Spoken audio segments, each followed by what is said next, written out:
خطبہ جمعہ ہو رہا تھا تو جناب علی المرتضیٰ نے جمعہ روک کے فرمایا بتاؤ بھائی مسلمانوں سب سے بہادر کون ہے؟ بتاؤ۔ لوگوں نے کہا حضور آپ ہی سب سے بہادر ہے، زمانہ جانتا ہے۔ تو جناب علی رو پڑے، فرمانے لگے نہیں میں تمہیں بتاتا ہوں بہادر کون ہے، میں بتاتا ہوں کون ہے۔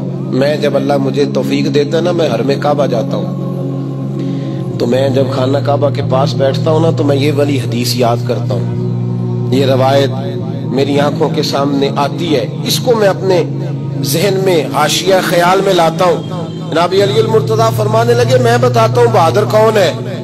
جناب کون ہے؟ فرمانے لگے ایک دن ایسا بھی آیا کہ مکے کے سارے سردار کٹھے ہو کے محبوب پاک پہ حملہ کرنے لگے، حضور کو گرا لیا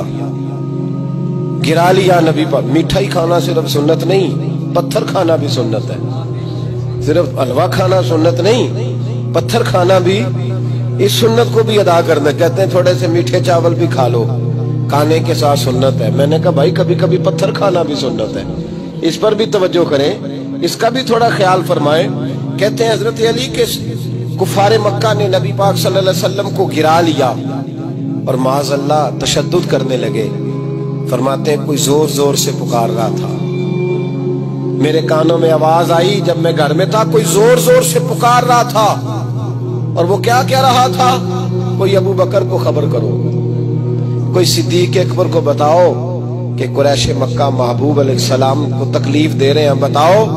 حضرت علی کہتے ہیں جب تک میں باہر نکلا تو میں نے ابو بکر کو دوڑتے ہوئے دیکھا، صدیق اکبر کے پیروں میں جوتا کوئی نہیں، سر پہ ٹوپی کوئی نہیں، تینوں لب دیاں آپ گواچے، سانو اپنی خبر نہیں کوئی۔ کہتے ہیں بھاگتے جا رہے ہیں، اور پھر جب صدیق اکبر پہنچے تو میں دوڑا آ رہا تھا اور منظر دیکھ بھی رہا تھا کہ ابو بکر صدیق نے ایک کافر کو ادھر پھینکا، دوسرے کو ادھر پھینکا، تیسرے کو ادھر، اور ساتھ ساتھ فرماتے جا رہے ہیں ظالموں اسے مارتے ہو جو تمہیں جنت کا راستہ دکھاتا ہے، ظالموں ان پر تشدد کرتے ہو جو تمہیں جہنم سے بچاتے ہیں، جو تمہیں اللہ کا قرب دیتے ہیں، جو تمہیں دنیا کی آزمائشوں سے بچانے آئے۔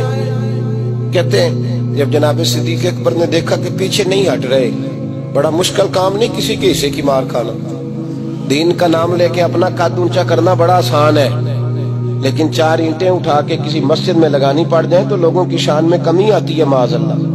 جناب ابو بکر صدیق رضی اللہ تعالیٰ عنہ حضور کے اوپر لیٹ گئے، اور مولا علی فرماتے ہیں نبی پاک کے حصے کی ساری مار ابو بکر صدیق نے کھائی، اور اتنی مار کھائی کہ بے ہوش ہو گئے۔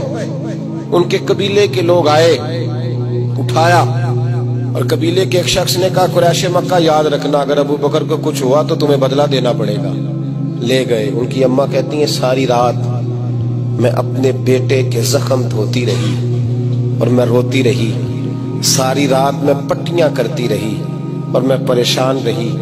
برادری ساری کٹھی تھی کہ ابو بکر کو ہوش آئے اور وہ بتائیں کون کون شامل تھا تو ہم بدلے کی کوشش کریں۔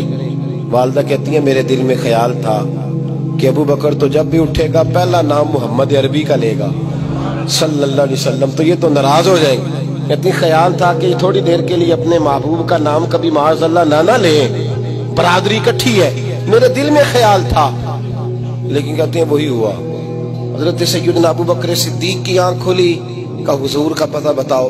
اماں کہتی ہیں میں نے کان میں کہا ابو بکر ذرا ٹھہر جا، برادری ساری کٹھی ہے، تو حضور کا نام لے گا تو چلے جائیں گے۔ تو کہتے ہیں ابو بکر اٹھ کے بیٹھ گئے، کہنے لگے جس نے بیٹھنا ہے بیٹھے، جس نے جانا ہے جائے، مجھے برادری کی ضرورت نہیں، مدینے والے محبوب کی ضرورت ہے۔